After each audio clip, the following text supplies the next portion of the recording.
I heard there was this podcast, yo, about something funny like wrestling and so.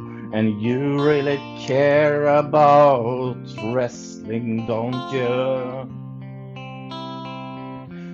There are drop kicks and leases all over the board, and then something called the Wrestling Hall. It's a super duper fun podcast about wrestling. That wrestling show. That wrestling show. That wrestling show. That wrestling show.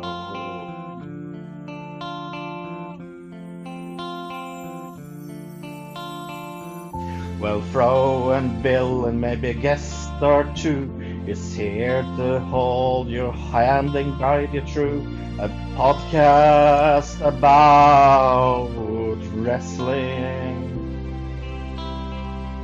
We have a lot of extreme fun, and that without the gun, because I needed something to rhyme fun with.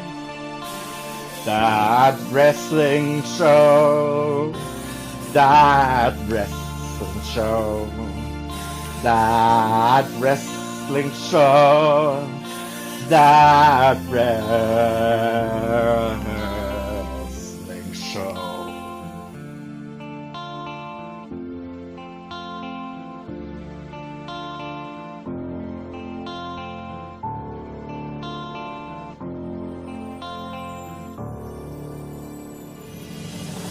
Well, sit your behinds gently down and listen to our podcast sound and try to guess this week's pro question. You win a lot of cool things and also help Bill with his bills. That's a super duper fun competition. That wrestling show. That wrestling show. That wrestling show. That wrestling show. That wrestling show. That wrestling show. That wrestling show. That wrestling show.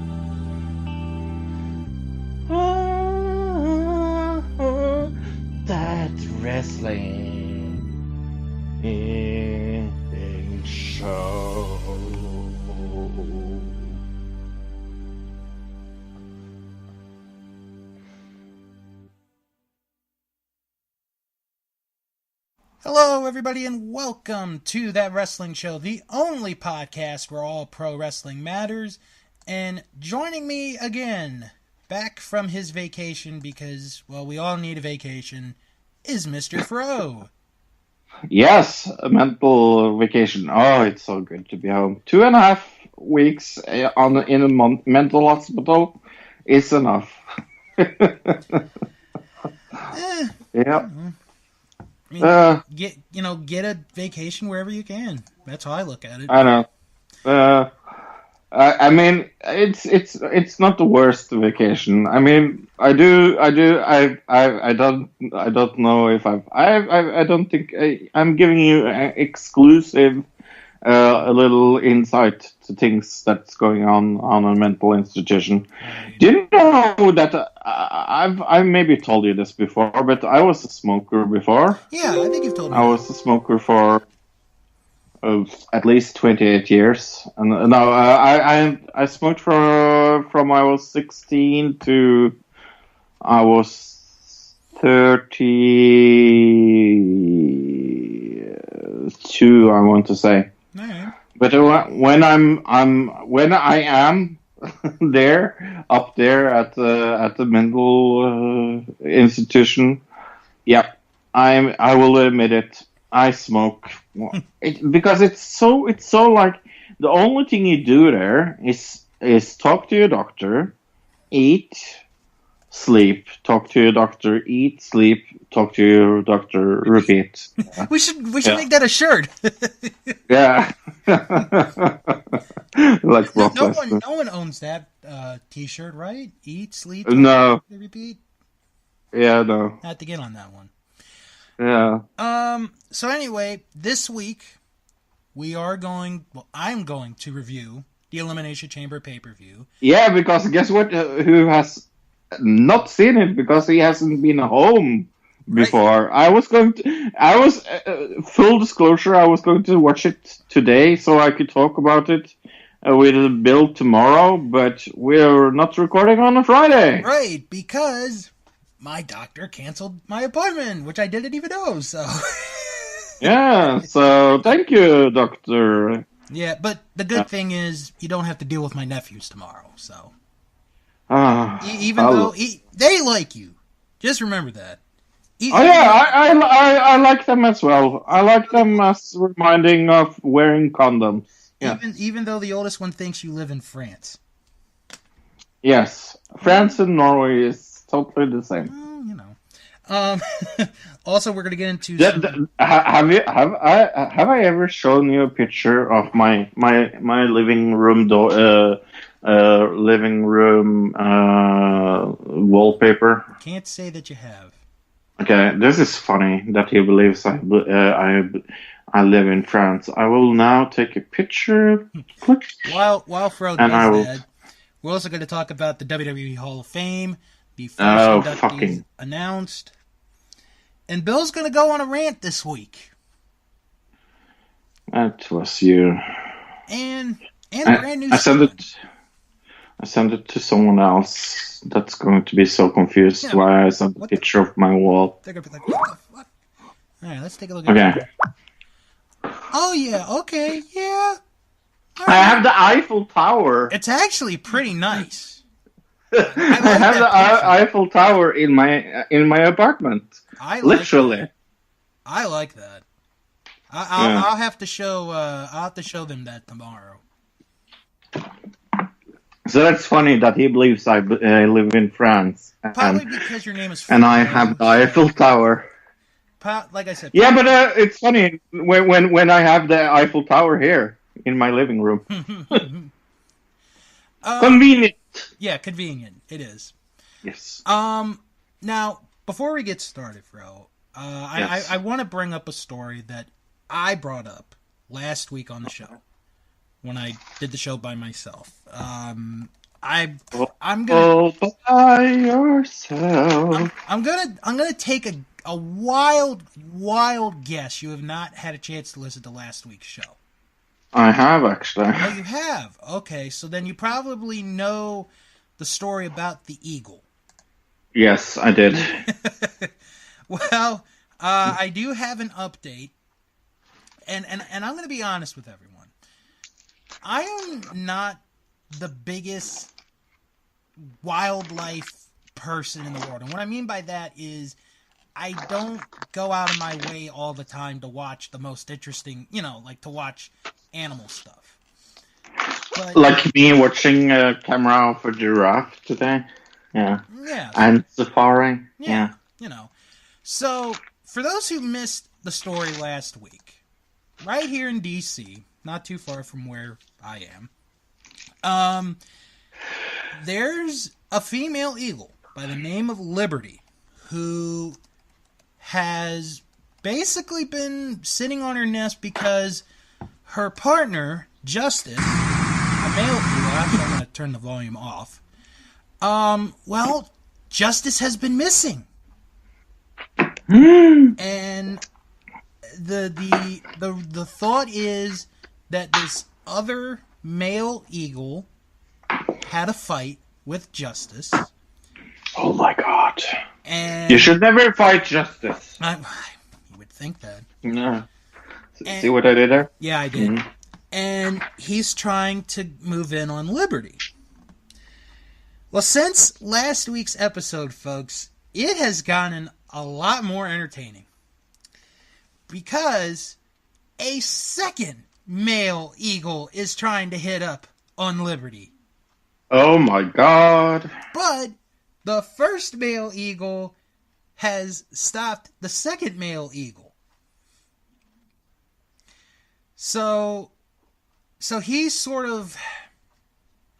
in, I don't know how to put this, because you can't say friend zone, because I don't think it would apply to eagles. He's sort of watching over, for the moment, Liberty and the baby, because she has an egg. The egg has not hatched yet. Then, just a couple days ago, she has a second egg. So, she is sitting on 2 eggs that belong to her and Justice. So, when Liberty and Justice have a kid, let's have a naming competition for the kids. Oh, I mean... Liberty and Justice. There's a live YouTube feed if you want to suggest that. Only for names? Well, no. I mean, there's a live video, that watches, that gives you, Oh, the hatching. Oh, right. I get it. Okay. And I was like, there's an only YouTube channel just for suggestion names. Yeah. So, Justice and Liberty have a child. What would it be called? I need to think about that. Yeah. But yeah, check it out if you guys get a chance. It's actually pretty entertaining. It reminds me that you're so American. Oh. Well, I needed to make this a world issue because we got a lot of things going on in this world, and by God, I want to find justice. Actually, my cousin, real quick, my cousin had a dog named Justice many years when I was a kid. Let's talk of the Hall of Fame. Yeah, let's get into the Hall of Fame. And Fro, I have a question for you. Yes. Are you ready? I am ready. Well, because it was announced on Monday, D-Generation X will be going into the WWE Hall of Fame. It is Shawn Michaels, Triple H, X-Pac, the New Age Outlaws, and China are all going into the Hall of Fame this year. Is it me or is it a little weird that this is the headliner? Now that's a good question. Because honestly, I don't know if this is going to be the headliner. I really don't. It is. It is. So? Oh, yeah. Oh, yes, it is. With Triple H's ego, yeah. Now, what I should point out is Shawn Michaels becomes only the second person in the history of the Hall of Fame to get inducted twice. After Ric Flair. Yes. And I'm just gonna say this for the record. The Rock and Roll Hall of Fame does the same thing too. Stevie Nicks is going in this year, and she's getting inducted for the second time. So, but I'm glad nobody's bitching about that. But the thing that some people are having an issue with, and I'm going to want your opinion on this, Fro, is not the addition of China going in, because China does deserve to go in. She does. I know what people's issue are. The issue is she's going in as a part of DX. Yeah, I know. By herself. I thought to myself, they are doing this the wrong way. She should go in as the Android show, then maybe like 5-6 years after that with DX. I have absolutely no problem with DX being in the Hall of Fame. To be completely honest with you, I think they deserve it, and I'm happy for them. But it feels a little. What's the word I'm looking for? It feels a little weird that China is going in there.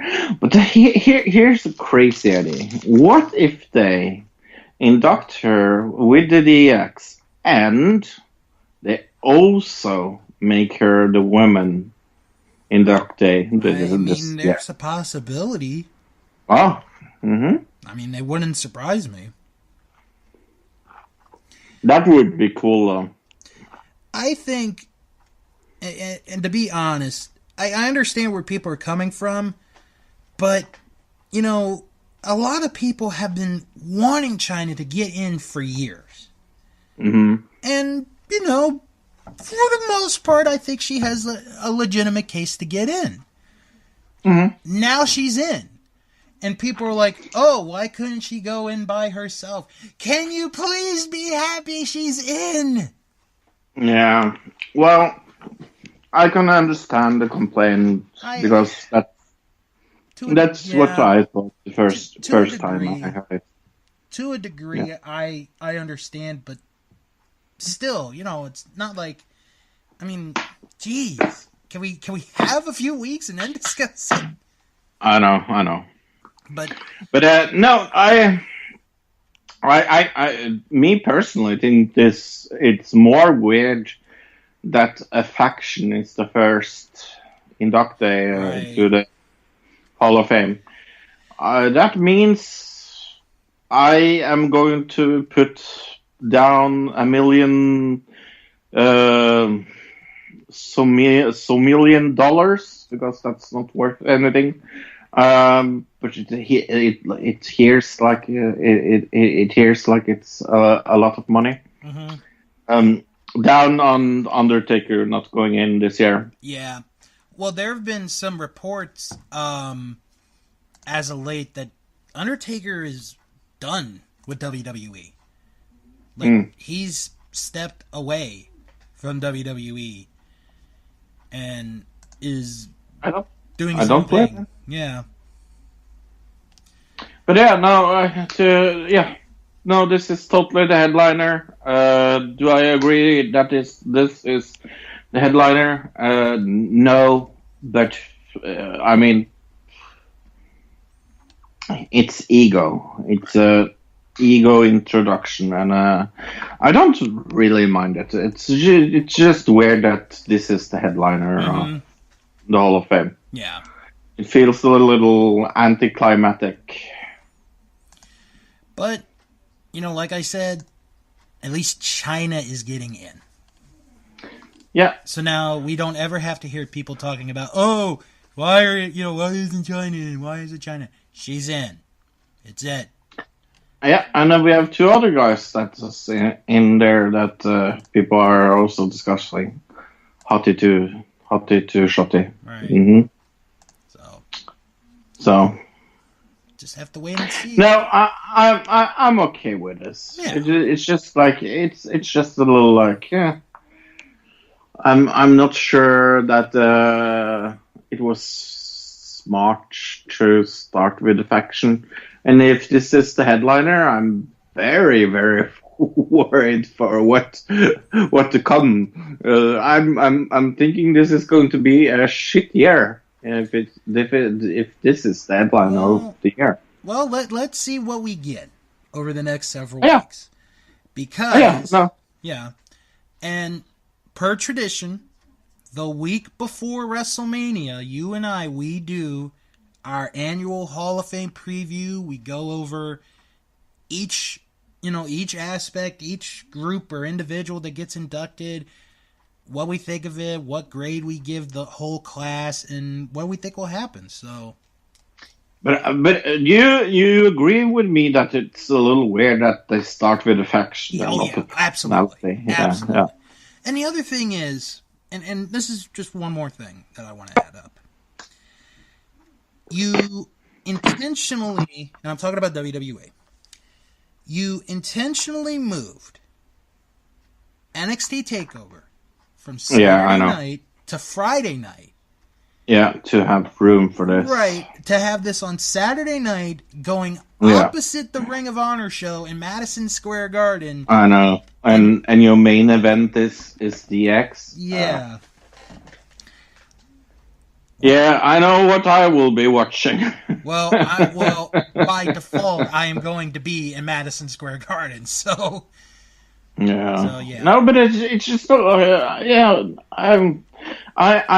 going to be so controversial and say that this pick is a little disappointing. Okay. I would understand it if it was maybe the second or the third thing they mentioned. Right. But mentioning this first is disappointing. It's not that they are in that's disappointing.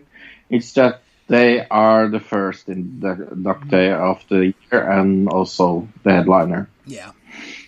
Yeah. All right. About that. All right. Now, I want to talk about this, and this is very interesting news. Now, Fro, I know, and you have said this publicly on our show many occasions, you're getting to the point where you're getting a little bit tired of WWE right now. That's mildly, yes.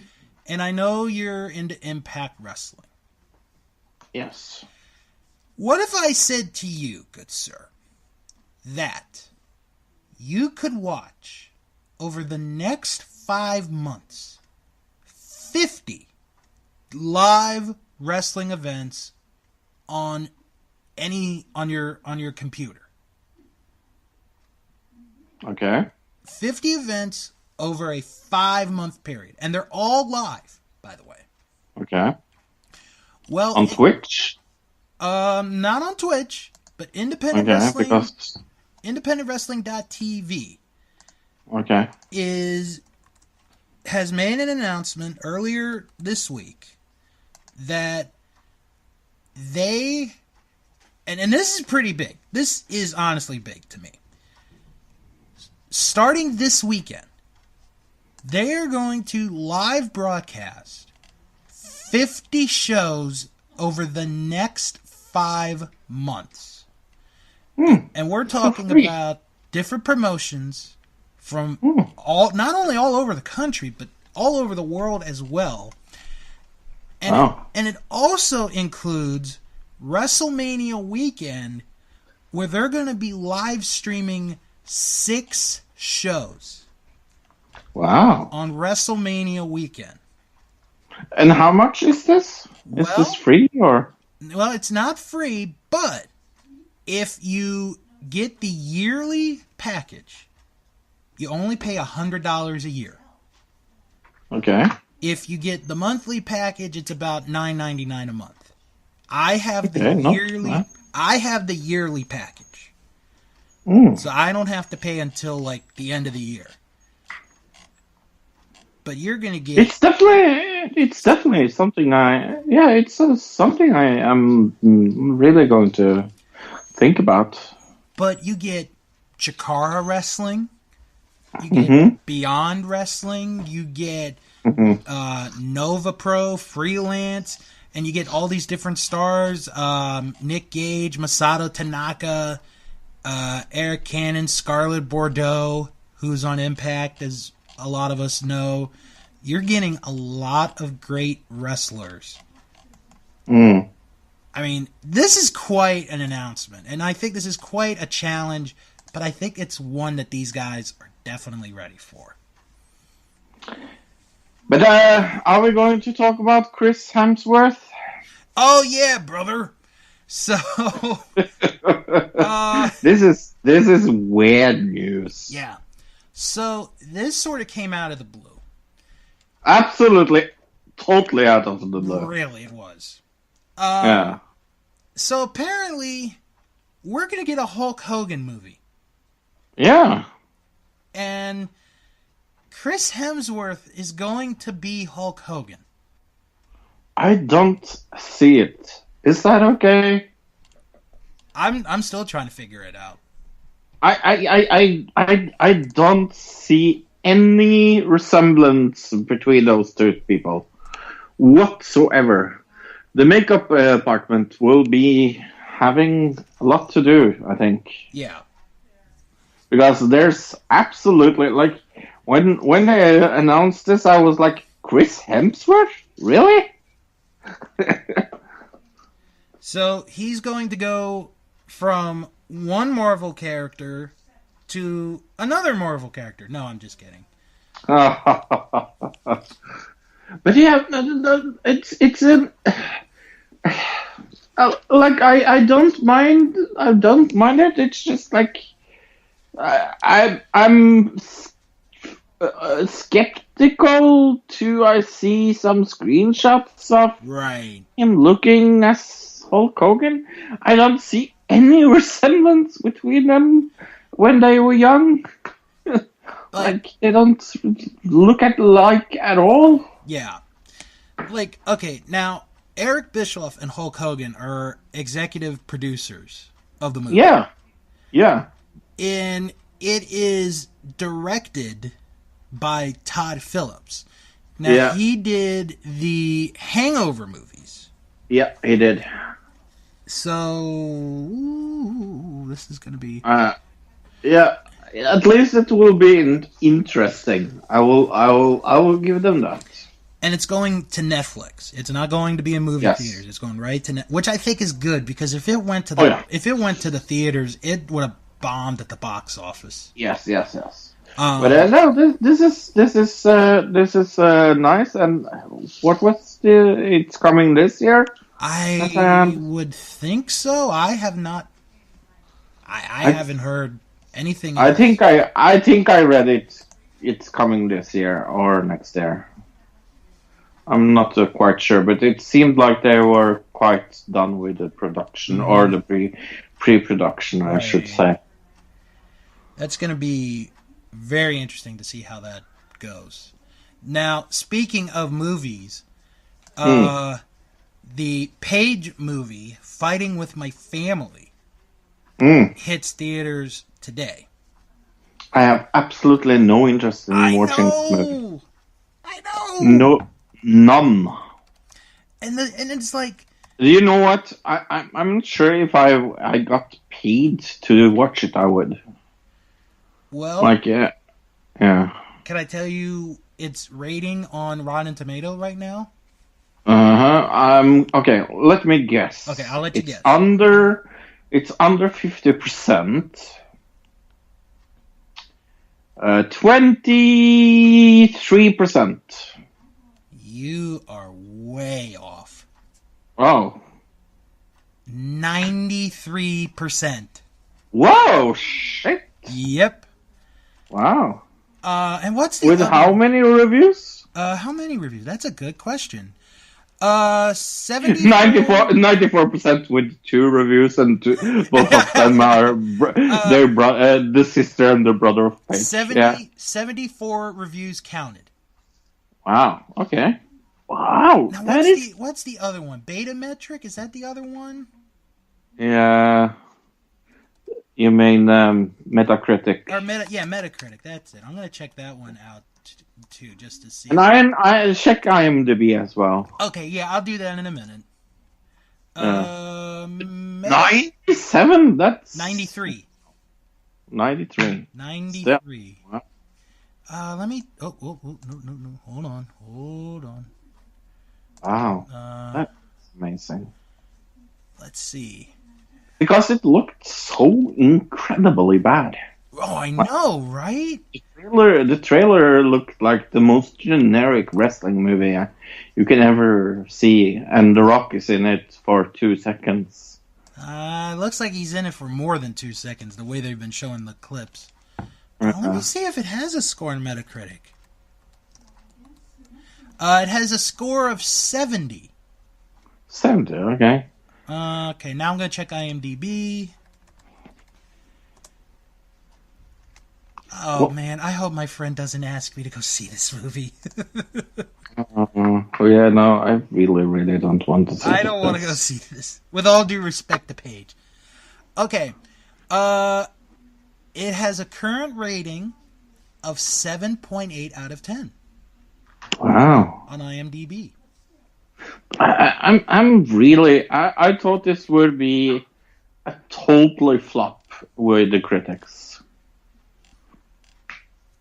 Maybe it's good, Bill. Maybe we are the insane people that don't want to watch this. Yeah.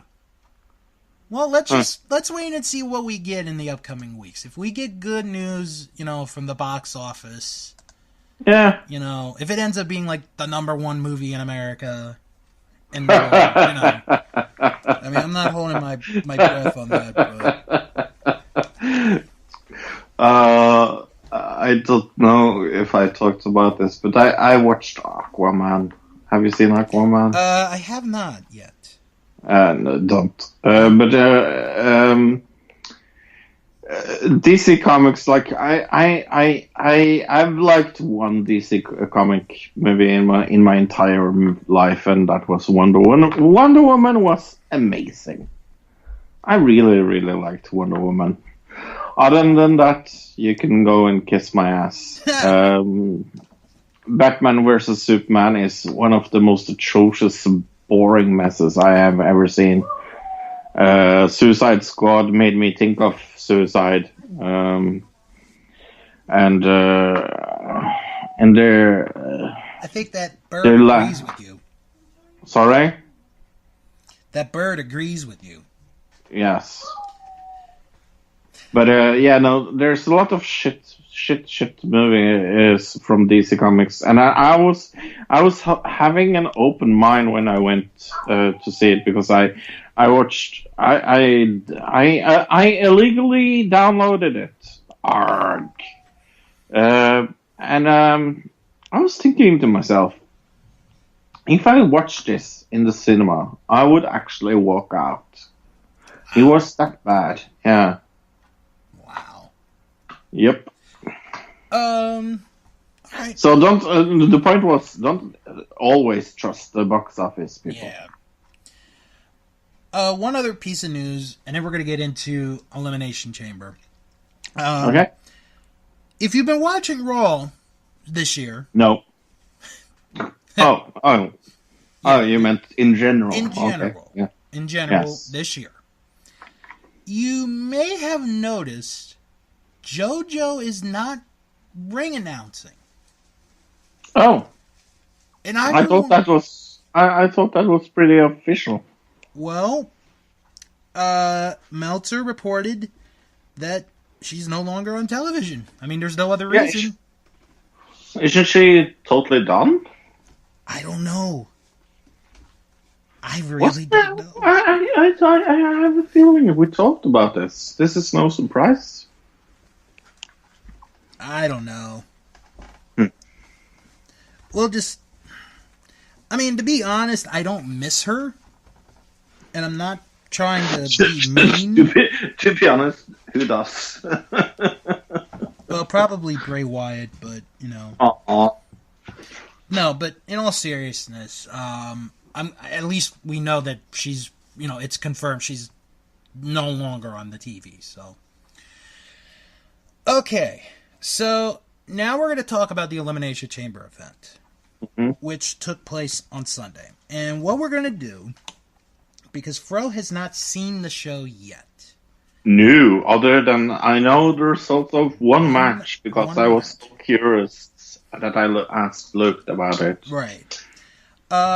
He's going to guess who won the match. Mm-hmm. And I'll give you my honest opinion of the match and give you my grade and also Meltzer's and CBS Sports. ESPN decided not to give anything a grade because, well, they're ESPN. So, okay, so we start off with our kickoff match, which was for the Cruiserweight title, Buddy Murphy defending against Akira Tozawa. I think he kept it because he won it last time, didn't he? Mm-hmm. Yeah, he just won it. Yeah, of course he's keeping it. Yeah, he did. Now, I'll be honest. I tried to watch the match while I had one of my nephews over hanging out. So I'm not going to give it a grade. Just out of kindness, I'm just not going to give it a grade. But for the last 5 minutes or so, what I saw was pretty good.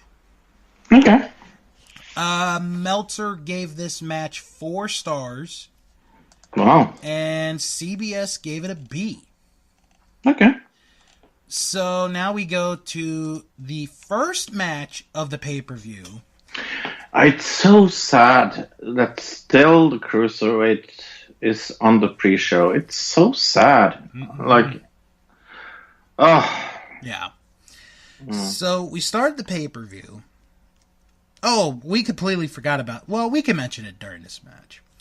Women's Elimination Chamber match to crown the new Women's Tag Team Champions, because I refuse to call it the first ever Women's Tag Team Champions because we had that history lesson last week. So, Sasha Banks and Bayley, along with Sonya Deville and Mandy Rose, start the Elimination Chamber match. Wow, they start with this? Mm-hmm. Wow.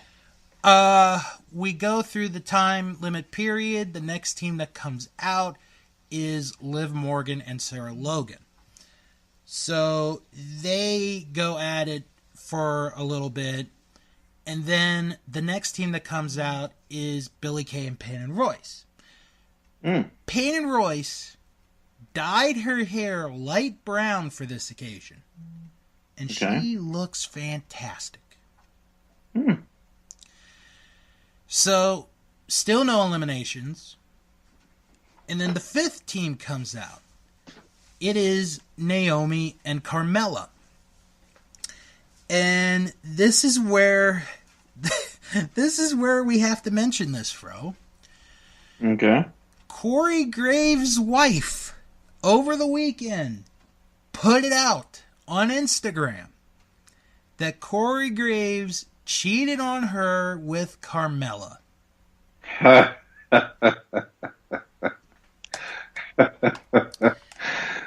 Well, okay. At least he doesn't have bad taste. I'm going to say this.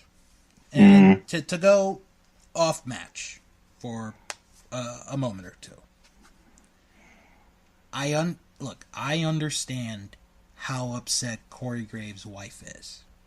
I think anyone in that situation would understand. But to put that kind of laundry out for the whole world to read, I'm sorry. That just there are some things you got to keep private. You know, that's the kind of thing that you keep private. That's just I don't know. I feel.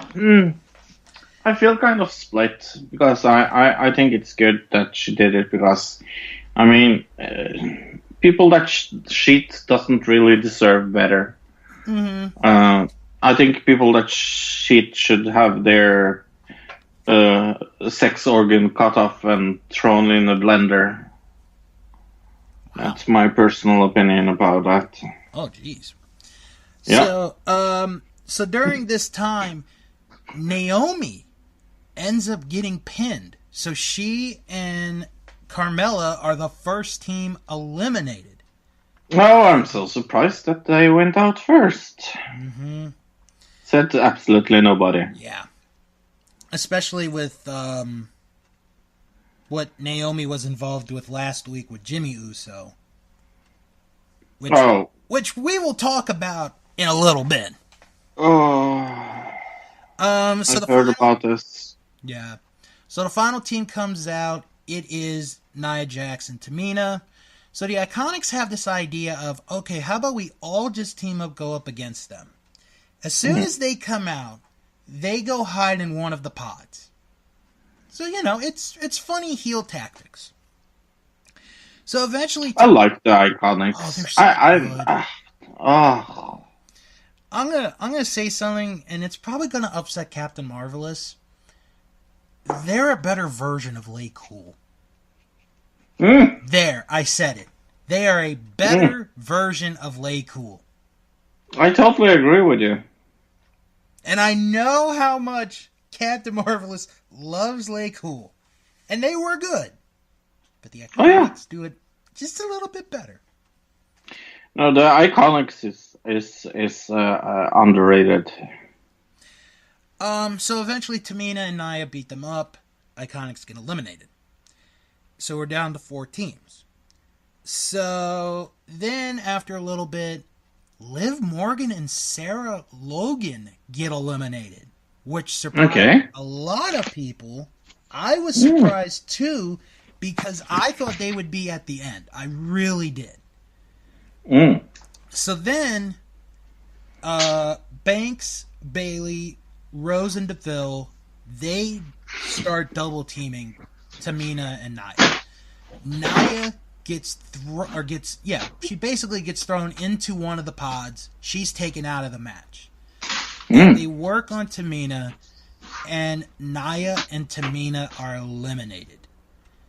So we are down to the first 2 teams that started the chamber as the last 2 teams that end the chamber. And it got good. The last few minutes were good. I enjoyed it. I could tell that Mandy Rose and Sonya Deville have improved over a year period to be in that position. And I thought the last few minutes came off really good. Sasha Banks puts on the Banks statement, forces Sonya to tap out, and Bayley and Sasha are the new SmackDown tag, or not SmackDown, but the first, they are the new women's tag team champions. There we go. Had to get that out of there. I gave this a B-. I thought it was good. I really enjoyed the last several minutes. I think a B- is a strong grade. Meltzer gave this 3.5 stars, and CBS Sports also gave it a B-. All right. Now we go to the SmackDown Tag Team Championship match. Miz and Shane McMahon against the Usos. And I'm going to let you make your prediction. I know this as well. I don't know why I know this. But Usos won. Okay. So Miz comes out, and it's weird because he comes out. So he dedicates this match to his dad, to his wife, to his child. Well, here comes Maurice out, which was a surprise. So they said that if they had a huge announcement, they would always say it to everyone, meaning us, the fans. Mm-hmm. And what's the announcement? They're having another baby. Good. I know, right? Very good for them. Mm-hmm. So now Miz dedicates this match to his not yet born, we just found out she got pregnant again, baby. How far along is she? Baby is due in September. Oh. September is a good month. Yeah, it's a good month. Yeah, especially the 11th. Your birthday, okay. Actually, I think that's almost around the time the baby is expected to be born, to be honest. That would be fun, though. That would. Okay, so we get to the match. It's a decent match. And I'm sitting there, and I'm thinking to myself, okay, I'm just waiting for Jimmy Uso to get pinned. I am just waiting. After, what happened last week when he got arrested. So we get the match. The match goes on. Shane does his typical Shane stuff. He does the coast to coast. He does the dive through the table. Vintage Shane McMahon. So now we get to the end of the match. Jimmy Uso and The Miz are in the ring. And they're going at it. It's some good back and forth, close pins. not bad stuff. Miz hits the skull-crushing finale on Jimmy. And I'm like, okay, this one's over. So Miz lays on Jimmy. 1, 2. Jimmy reverses it into a crucifix pin. 1, 2, 3. The Usos win back the SmackDown Tag Team titles. So basically, boys and girls, the moral of the story is, if you go out of your car when a police officer pulls you over and you take your shirt off, you too can still win the Tag Team Championship. And the moral is also Fro is always right, because, well, I predicted this. How can I just don't get that one. I really don't. I know, but I predicted it. I said I said it's a transitional championship. But Fro, my thing is, I wouldn't have had a problem with this if this didn't happen, like, literally a week after the incident. Like, if they had waited to the next pay-per-view, I would have been fine. I said it when Shane and The Miz won it. It's a terrible thing for the championship. Right. And this is just proving that I was right, because they put it back on the Usos. It's just proving my fucking point. No, I understand. But, and it's just, my problem is, when one of your people who's on a pay-per-view match gets arrested, like 4 or 5 days before a match, let alone a championship match, and you let him still win, that sends a wrong message to me. It really does. But they don't care. I said it when Shane and The Miz won the title, that they have to lose it, because they have to have their match at WrestleMania, and that's what they're going to build up for now. But Shane and Miz didn't get arrested the week before the Royal Rumble because they were going to fight a police officer. Here, a guy did. But they had to do it. They had to do it because they need to follow their stupid fucking storyline with Shane and The Miz breaking up. No, I understand. I have no problem with them taking the titles off. My only problem... I do. I actually have a problem with that. The problem I have is how soon after an incident like that happened. Wait another week. Wait 2 weeks. Wait 3 weeks. But it doesn't matter. It's still hot potato booking. We talked about before. It's the one thing I hate about wrestling. And it's the one thing I hate about the WWE. I know. It's this back and forward booking. It's shit. I think it's safe to say you and we each are right in our own way on this one. Yeah. Let's just go with that. We're each right on this one. Okay, so next... Meltzer... Did I say Meltzer's? No, I don't think I did. Meltzer gave this 3.25. CBS gave it a B. Okay. And you? I gave it a B-. Okay. Alright, so next up is the 2-on-1 handicap match for the Intercontinental title, Bobby Lashley and Lio Rush against Finn Balor. I'm going to guess Finn kept it. Alright. So, let's set this up. We have a backstage interview with Bobby and Lio. And the interviewer asks Lio if he thinks he is the weak link on the team. Because in this match, if either Bobby or Lio get pinned, Finn wins the Intercontinental title. And I'm watching the interview and I'm thinking, like, where has that storyline been for the last week? So we get the match. Lashley dominates on Finn, and Leo tags himself in, and he's beating up on Finn, and then Finn comes back, and every time he does that, Bobby makes the tag. So eventually,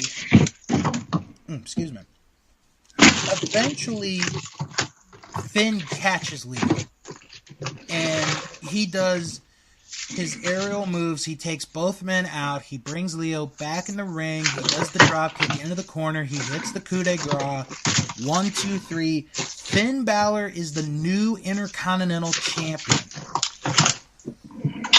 Yeah, I mean, you don't have a stipulation like that if the one that has to be the underdog doesn't win. So, all right, yeah. And it's pretty obvious. Yeah. And then after the match, Bobby Lashley beat up Leo Rush. I gave So who's the heel? Lashley. I know. I actually gave this a B. I enjoyed this match. Okay. Because I thought it told a good story. I was looking at it more on a story basis than I did the actual match. Okay. And I thought it told a good story. I really did. Okay. Meltzer gave this 2.5 stars. CBS Sports gave it a C-. Ooh. And then we go to the Raw Women's title match, Ronda Rousey against Ruby Riott. Yeah, I don't really have to say who I think is going to win, do I? No, you don't. I already know. So, before the match, we're told about what happened last week. Becky got suspended for 60 days. She loses her title shot. Charlotte's now in her position. They do an in-ring interview with Charlotte. Charlotte's going to sit at ringside for the match. So, Fro, I'm going to literally describe, move for move, the entire match. You ready? Oh, it was that short? That short. Wow. First off, Ronda is not in her usual outfit. She's in her Mortal Kombat outfit because she's going to be the voice of some character in the upcoming Mortal Kombat game. Shikara Shinsha. Yeah, I don't remember. Yeah. So here's the match. Bell rings. Ruby gets out of the ring. Ronda walks around the ring. Ruby gets back in the ring. Ruby goes back out of the ring.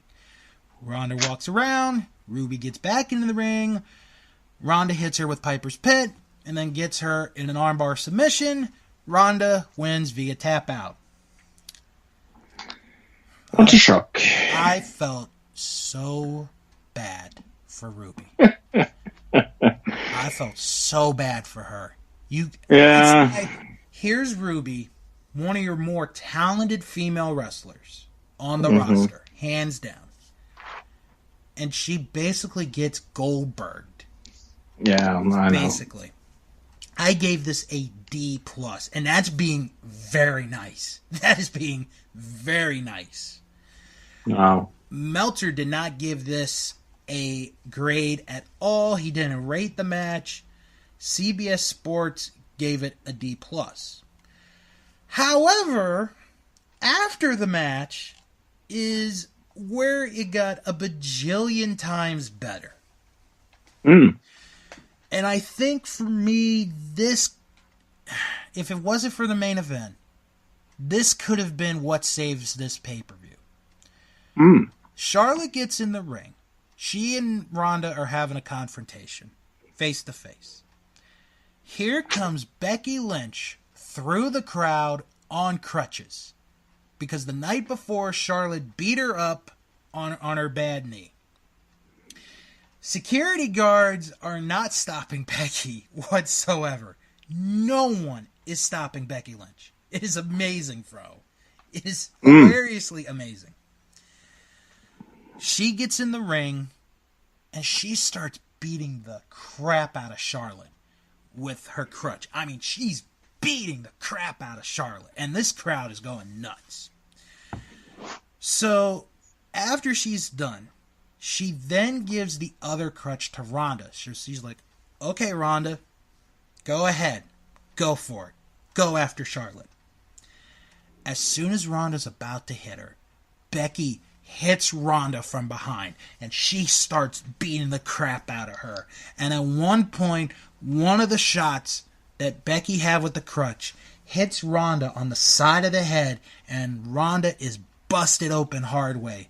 There is blood coming out from the side of her head. This crowd is going absolutely crazy. I loved this. This was fantastic. The payoff's going to be great at WrestleMania. It really is. So you think there will be a three-way? Oh, it has to be. Has to be. Yeah.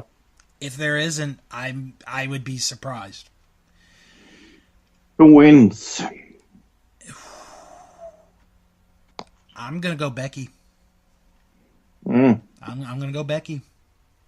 Although that pick could change. We've got 5-6 weeks to WrestleMania, but for right now, I'm gonna say Becky.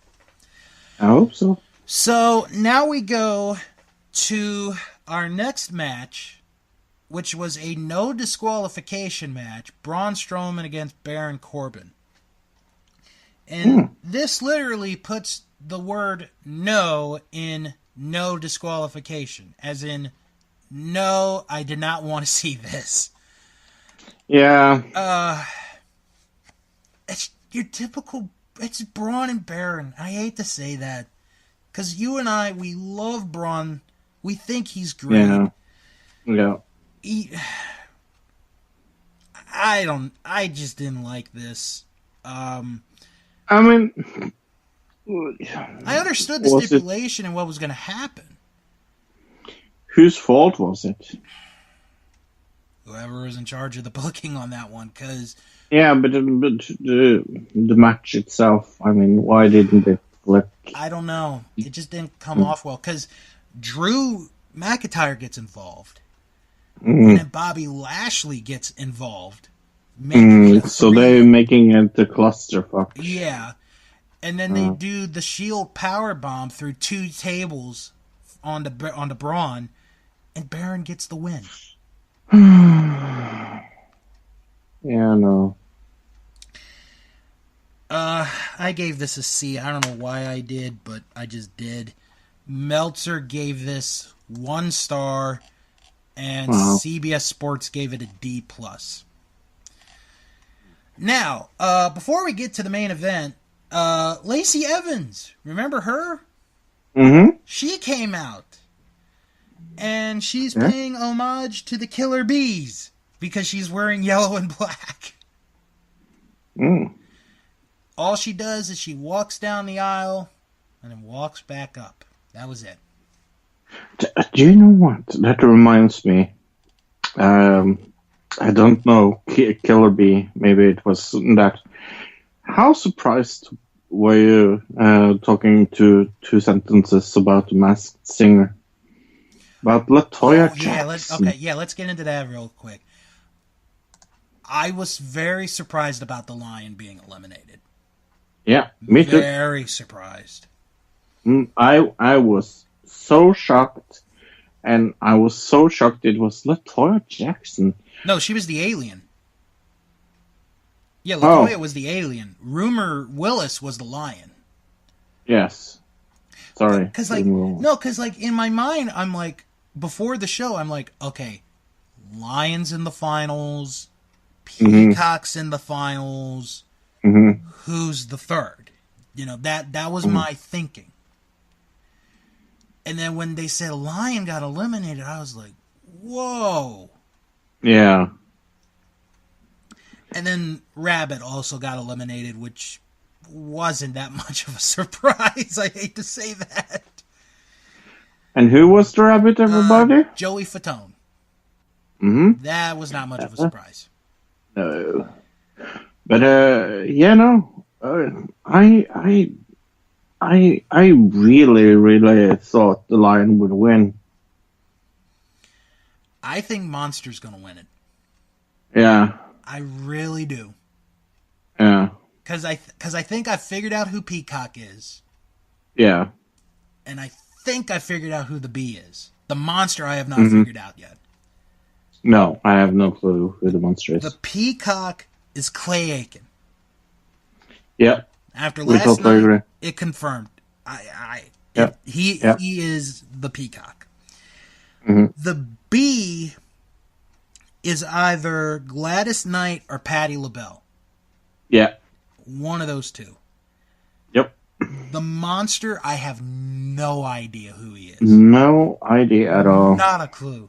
Although, I do have to say, I was a little disappointed in Robin Thicke thinking that the peacock was Weird Al Yankovic. I'm thinking to myself, there's no way this guy sounds like Weird Al.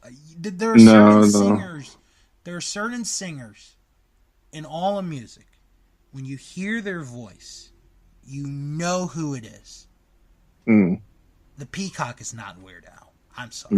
It's just not. But it is so weird. Like, Rumor Willis, like, what an amazing God. Yes. Yeah. I really, really hope she comes out with something. I mean, it's hard to be a daughter of Bruce Willis and Demi Moore. Right. And I never heard her singing before. You know who I thought it was? I thought it was Ashley Judd. Yeah, no, I had no clue. When it showed up to be Rumor Willis, I was totally shocked. Now, she'd won Dancing with the Stars. What season? Season 20. Okay. She's 30 years old. Don't know if she's single or dating anyone, so... Yeah. So... Well, but she's got a hell of a voice. Yeah, no, God. I would buy her CD tomorrow. Oh my goodness, heck of a voice. All right. Yeah, but Joey Fatone being a member of NSYNC and being the Rabbit, no surprise at all. Yeah, it really wasn't. I for a quick moment I was thinking it might have been Chris Angel, but yeah. All right. Anyway, back to the show and the main event. And this was quite a main event. Elimination Chamber match for the WWE title. Daniel Bryan, Randy Orton, Kofi Kingston, Samoa Joe, AJ Styles, and Jeff Hardy. Who's your pick? Or do you know this one? No. No. I don't. Okay, who's your pick? Say, well, it's not Jeff Hardy. Who else was it in it, you said? Daniel Bryan, Randy Orton, Kofi Kingston, Samoa Joe, and AJ Styles. Yeah, it's between AJ Styles, Samoa Joe, and Daniel Bryan. Who had it? Daniel Bryan. I'm going to go with Daniel, that he kept it. Okay. So, Daniel Bryan and Samoa Joe start the match. Wow. And it is fun to watch. I mean, Joe is chopping the daylights out of Daniel Bryan. Like, I thought his chest was going to be so red after it was over. Kofi Kingston comes out next to join the fray. We get some very good action. Daniel he climbs to the top of one of the pods to hide, and Kofi ends up climbing up, and they start fighting on top of the pod that Daniel is on top of. So AJ Styles comes out next. He's the fourth guy to come out. Then we get our first elimination here. Samoa Joe locks in the Coquina clutch on the Kofi Kingston. Kofi tries to reverse it for a pin, but Joe is able to kick out. He keeps it on. And then AJ comes and he hits a phenomenal forearm on onto Joe, and then the SOS, and Samoa Joe's the first one eliminated. Very surprising. Then Jeff Hardy comes out, which was no surprise because Orton was going to come out last. He gets some action in, and then at one point, Jeff and AJ, they, I guess, attempt a spot. I'm not really sure. And AJ lands body first on the top turnbuckle, and he's like laying there. And then Jeff hits the swanton from the top of the pod onto AJ Styles, who is still on the top turnbuckle, by the way. That was a really good spot.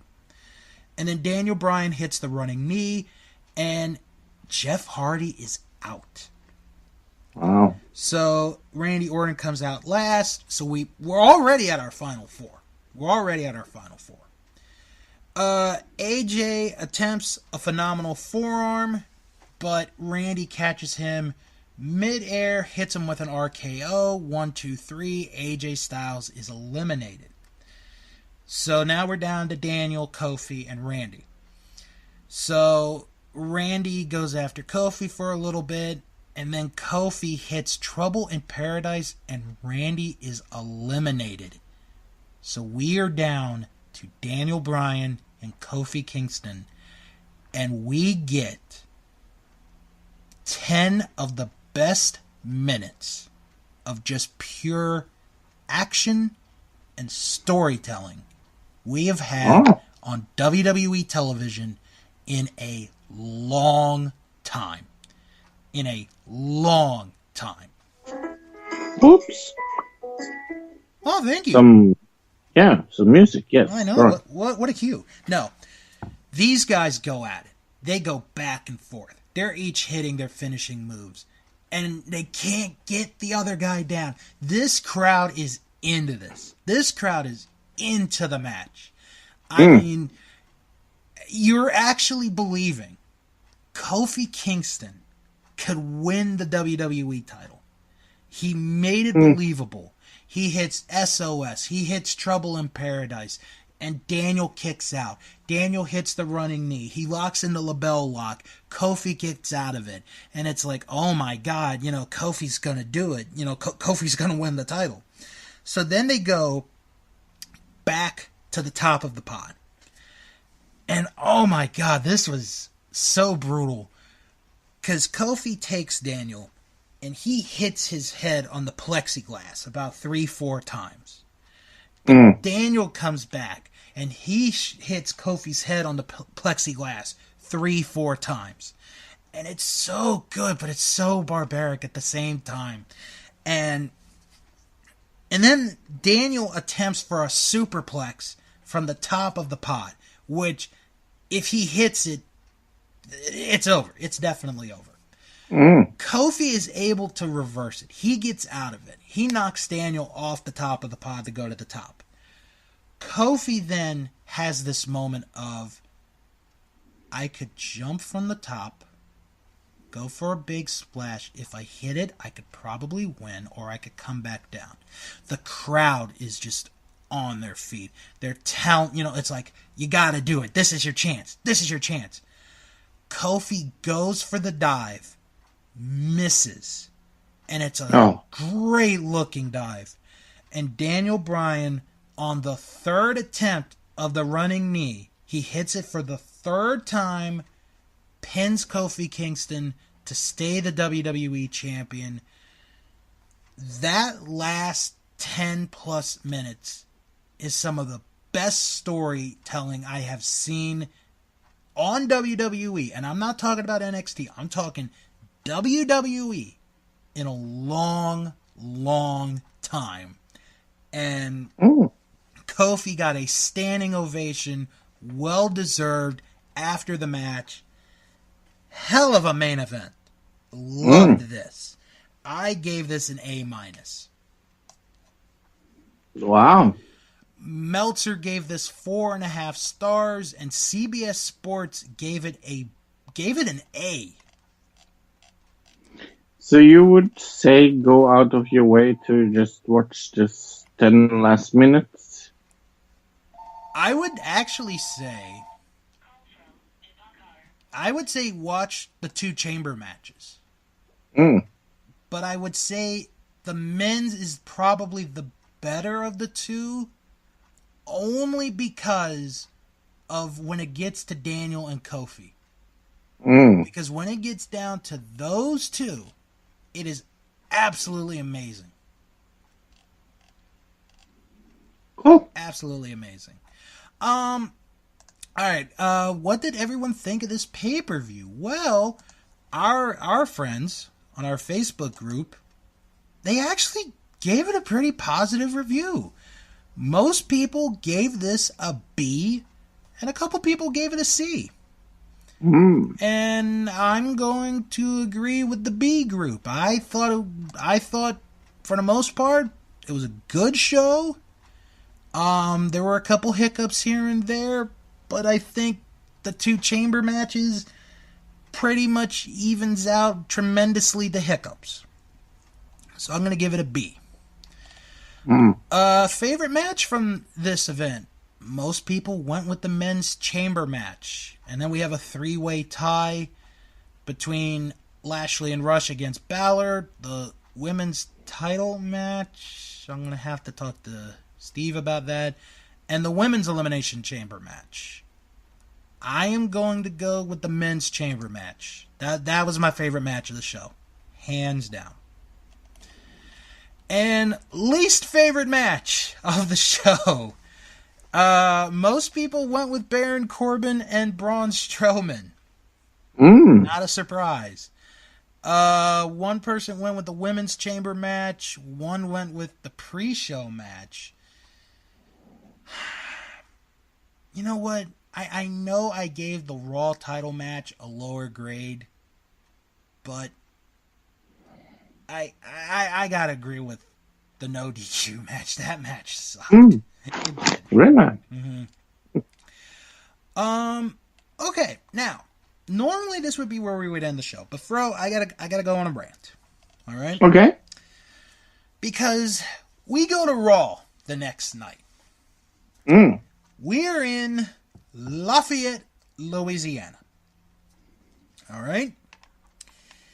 We're told at the beginning of the night, at the beginning of the show by Triple H, that we're going to see 4 wrestlers from NXT make their debut. So, Fro, here's what we're going to do. I'm going to be Triple H in this. You are going to be the fans. You give the reaction that you think the fans would give of the names mentioned. Okay? And then, after we're done with that, I will tell you how it went. So, I'm going to pretend to be Triple H.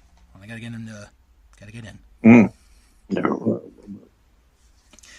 Tonight, we're going to have some new wrestlers from NXT. First, Ricochet. Wow. Yeah, that's amazing. Yeah. Okay. Next, Aleister Black. Okay. Next, Johnny Gargano. Yes. And the NXT champion, Tommaso Ciampa. Oh, even better. Okay. So Love it. So that's how you think the fans would react. Yeah. Okay. I will now play both Triple H and the fans. Okay? Tonight on Raw, from NXT, Ricochet. Aleister Black. Johnny Gargano. Wow. And Tommaso Ciampa. Nothing? Not one reaction. Wow. I was shocked. I was scared. I was like, oh shit. This is not good. No. So, we go later into the night. Ricochet comes out. he gets a little bit of a cheer. He teams up with Finn Balor against Lio Rush and Bobby Lashley. And Ricochet and Finn win the match. Johnny Gargano and Tommaso Ciampa team up. So they bring DIY back. They face the Revival. Good match. Not as good as the stuff they've had in the past. Gargano and Ciampa win. No reaction. And then this is the kick in the balls right here. Elias comes out. He's doing his usual shtick. And here comes Aleister Black. Now, you know the Aleister Black entrance. He's got the little platform that raises him, and not one sound. Wow. Not one. Fro, I hardly ever complain about the fans. I hardly ever complain about the fans. This was the single worst crowd I have ever seen on television for a wrestling show. It was like these fans did not give two shits about anyone who came out to the ring. Even when Ronda Rousey came out, which, oh, by the way, happened to be a rematch against Ruby Riott, which was a better match. It was a better match than they had the night before. Here's the crowd reaction. There was zero reaction. Fro, they could have done Monday Night Raw outside a parking garage. And the parking garage would have had a better reaction than the fans that were in Lafayette, Louisiana for Raw Monday night. These fans, and I'm not saying everyone, because I'm sure there were some fans that were into the show, but my God, these fans were the worst fans I think I've ever watched on Raw. There was no reaction to anything whatsoever. Not a single thing. Helen Keller would have given somebody a round of applause than the people of Lafayette, Louisiana. Helen Keller was my miracle worker. Yes.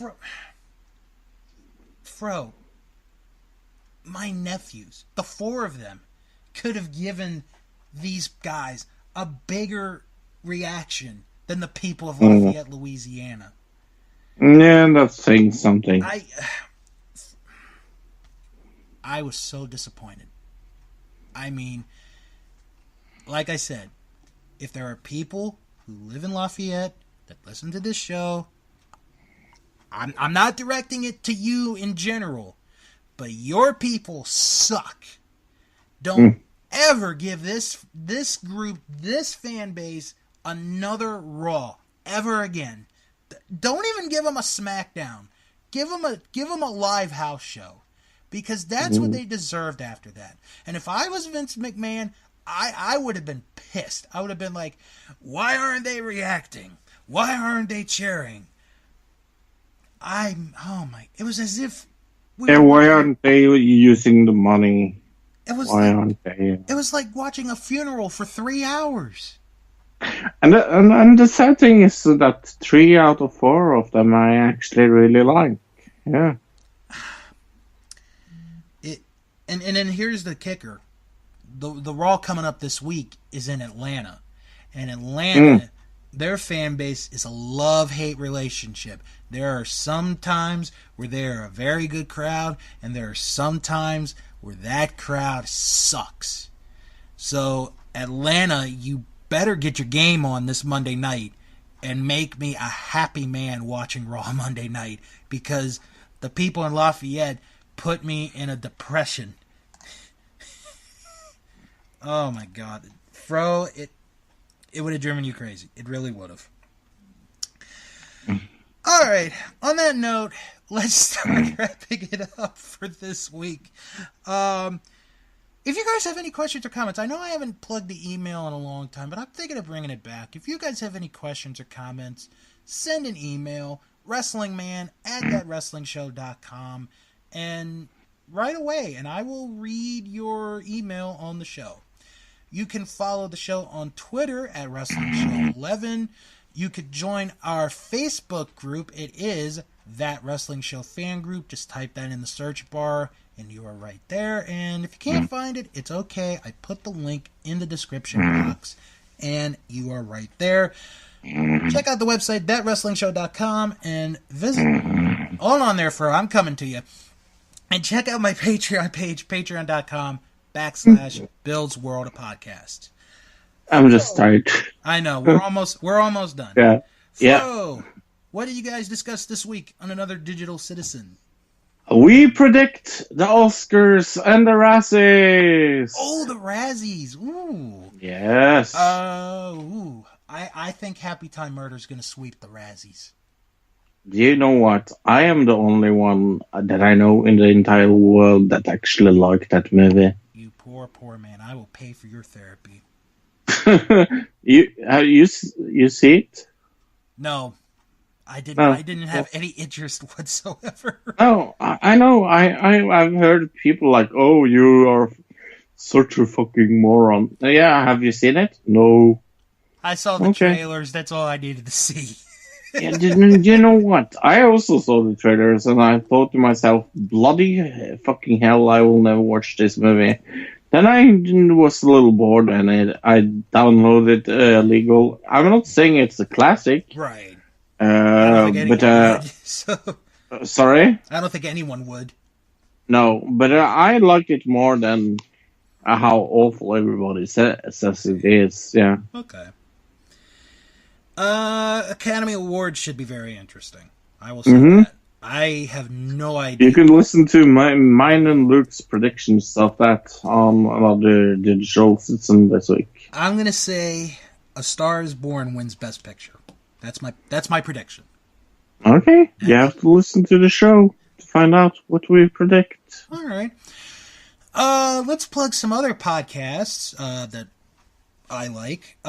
Greetings from Allentown with Petey Winston, one-man podcast where he takes a look at one wrestling show a week. And oh boy, this week's episode is going to be fun, Fro, because he reviews the second ever Saturday night's main event, the wedding of Uncle Elmer. I have seen that episode. It is a terrible episode. You mean Saturday, Slam, Saturday. Oh my God, Fred! If you ever can find the footage of that episode, watch it. There's like one or two good things on that show. Everything else is crap. But I'm gonna check that one out. I might listen to it when we're done here. That is Greetings from Allentown. Also, you can check out Our Vantage Point, the Retro Wrestling Podcast with Joe Murata and Michael Quinn. And this week, they reviewed an episode of WCW Saturday Night from 1995.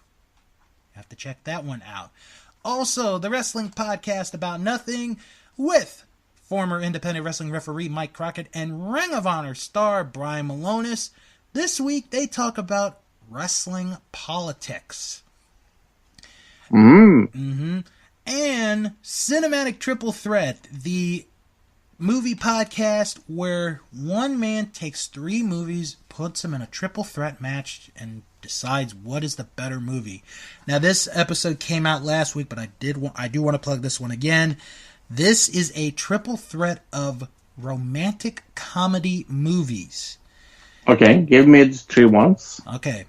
Groundhog Day, When Harry Met Sally, and The Princess Bride. Ooh. When Harry Met Sally. I'm going to go with The Princess Bride on this one. Yeah, it was. I will say it was between those two. Okay. Well, you could listen. Groundhog Day is not really a romantic comedy, really. Well, somebody suggested it, and Chris O'Mealy took it. So, if you want to hear who they think, or what they think is the better romantic movie, check out Cinematic Triple Threat. And those are the podcasts that you guys can check out. Fro, next week, we are going to have an anniversary celebration. Because this Sunday is a very special day, besides being the Academy Awards. This Sunday is the 5-year anniversary of the birth of the WWE Network. Wow. So next week, you and I know you're not a subscriber, but we're going to take a look at where they have come from in 5 years, and we're going to ultimately decide if we think the WWE Network has been a success or a failure. So, a lot of thinking to do in between now and next episode.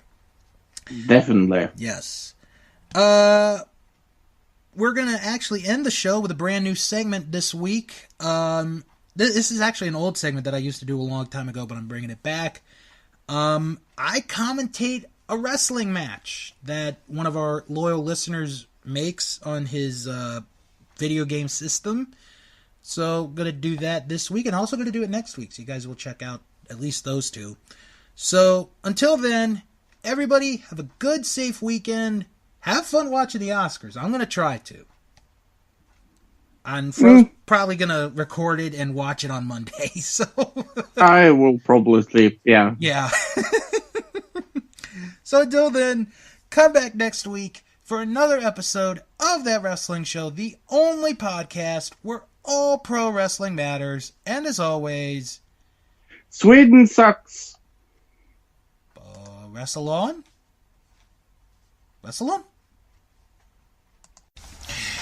Hey everybody, this is one of our brand new segments that I'm going to be doing. I don't know how long this is going to last, but for those of you who've been with That Wrestling Show for a long, long time, many years ago, I did a segment where I did commentary over a match that one of our listeners put up from their video games. So, Brian has put up a match, and actually he's put up a couple matches. So today I'm going to be commentating on one of these matches. So, the match that we are about to have, or the match that I'm about to commentate, is The Grappler against X-Pac.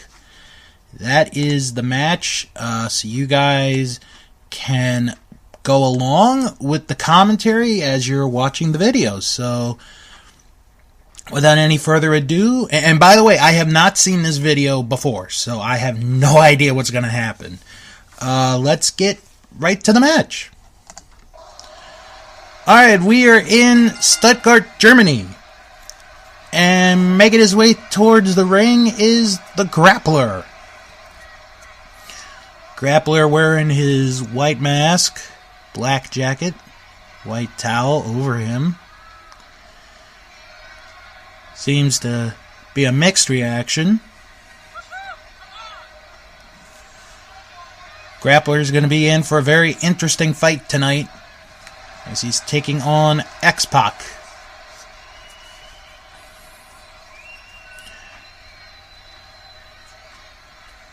And there's the Grappler as he enters the ring. Posing off for the fans here in Stuttgart, Germany.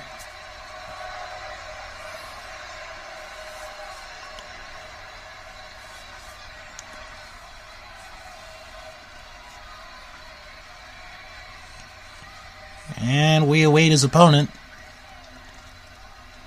Grappler in fantastic condition. And here comes X-Pac. Member of DX.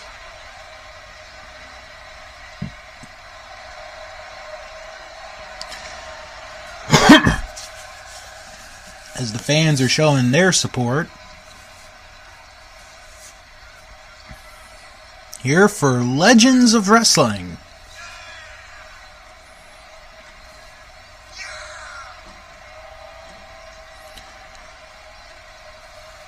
And it looks like we're going to have a little bit of fun here in the ring.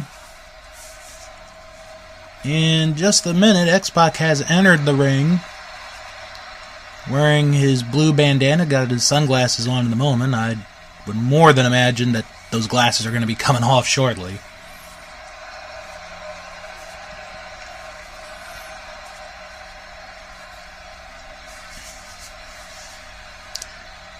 And here come the fireworks.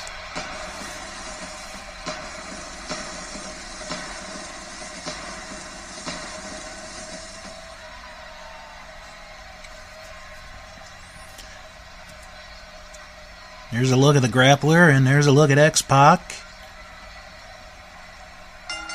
And there's the bell. Collar and elbow tie-up waistlock by the grappler. Nice takedown.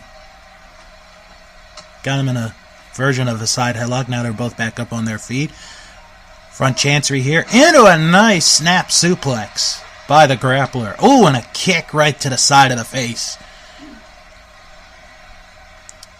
Grappler holding on to that waistlock here.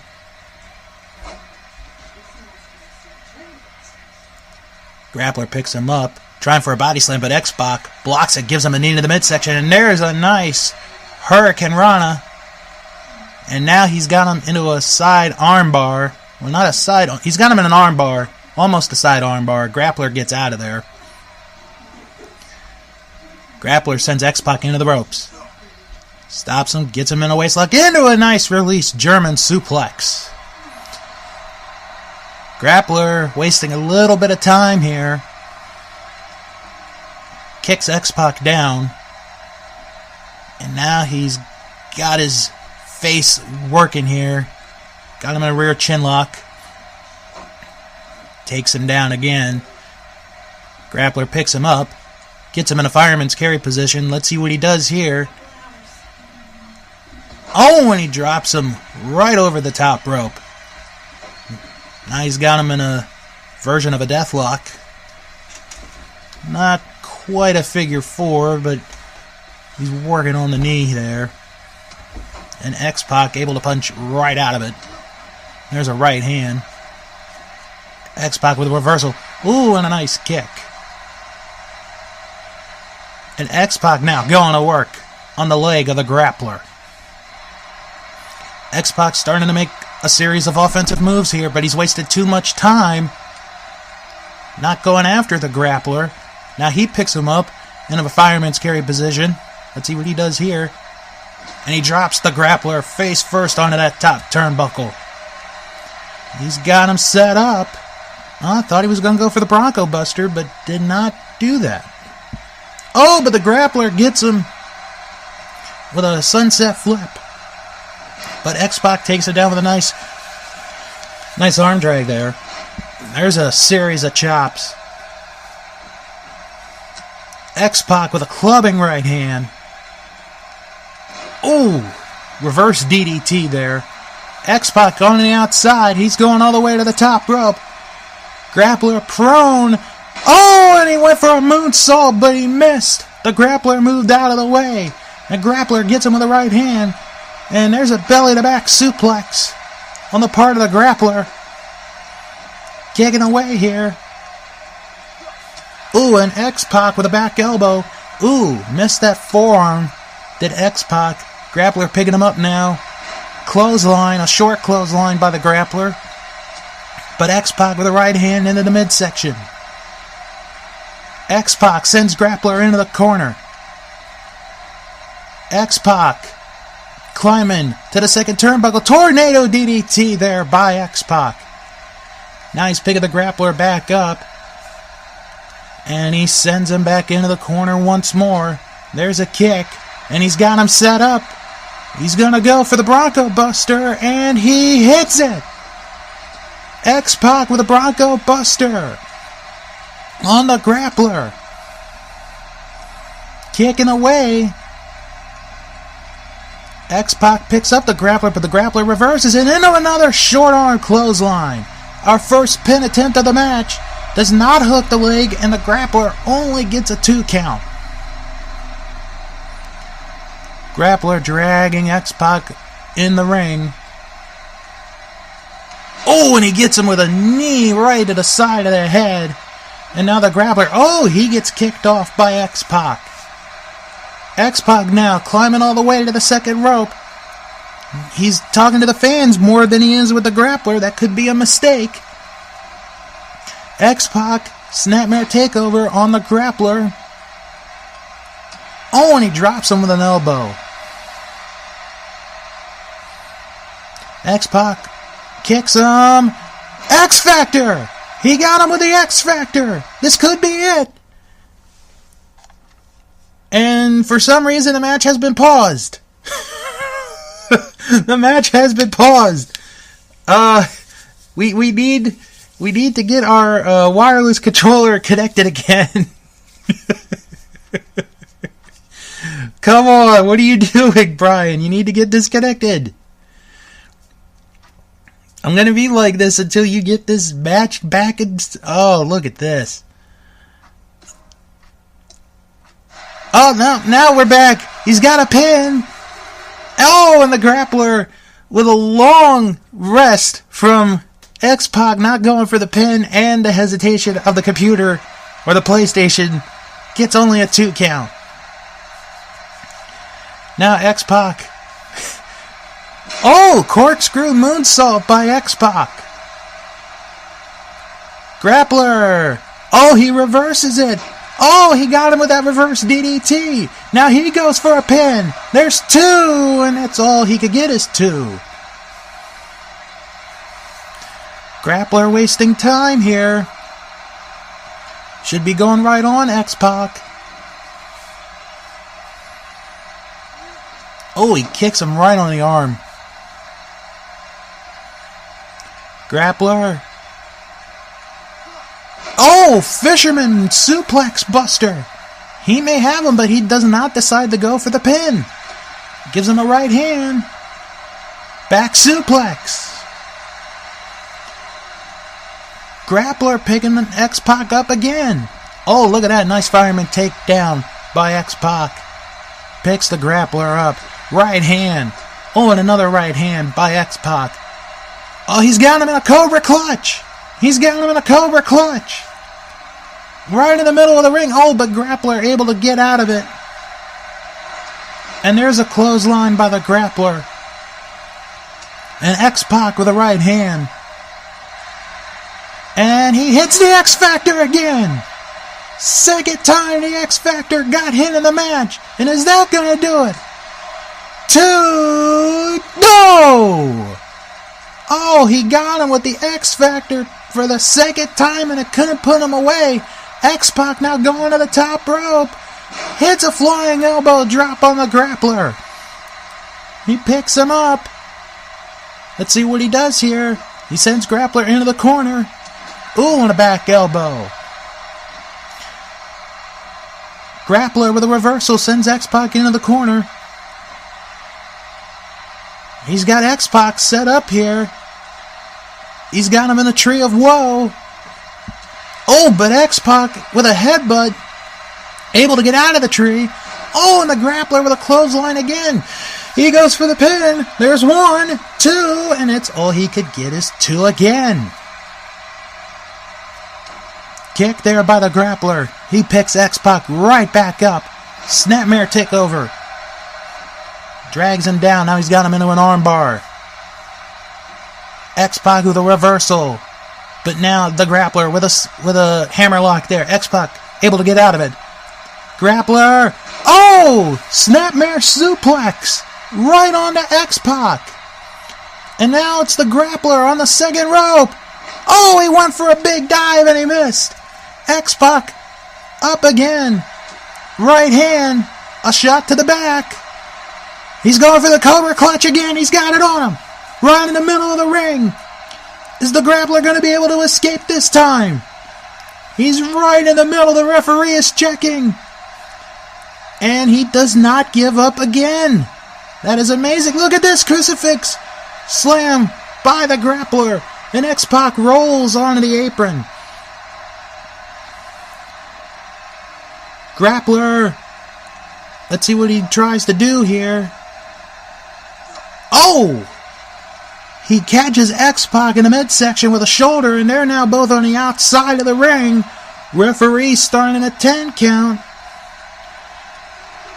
Grappler in control with a knee right to the head of X-Pac. And Grappler thrown right back in the ring. And X-Pac gets in the ring as well. X-Pac with a third X-Factor. The third X-Factor of the match. This has to be it. 2. He got him. X-Pac gets the victory with the third X-Factor of the match. Gonna take a look at some of the highlights of the match. X-Pac hitting the Bronco Buster early on the Grappler. And here, the first X-Factor, thought that would have been it. And then the Grappler with a nice back suplex onto X-Pac. And then here, X-Pac attempted the Cobra Clutch, but Grappler was able to escape the Cobra Clutch. And then here, the second X-Factor of the match onto the Grappler. But then one more, the third one, was what did the Grappler in. On to victory, X-Pac over the Grappler. Well, I hope you guys enjoyed that, and I'll be doing that again next week with another match. It's going to be an exciting one, Terry Funk and Cactus Jack.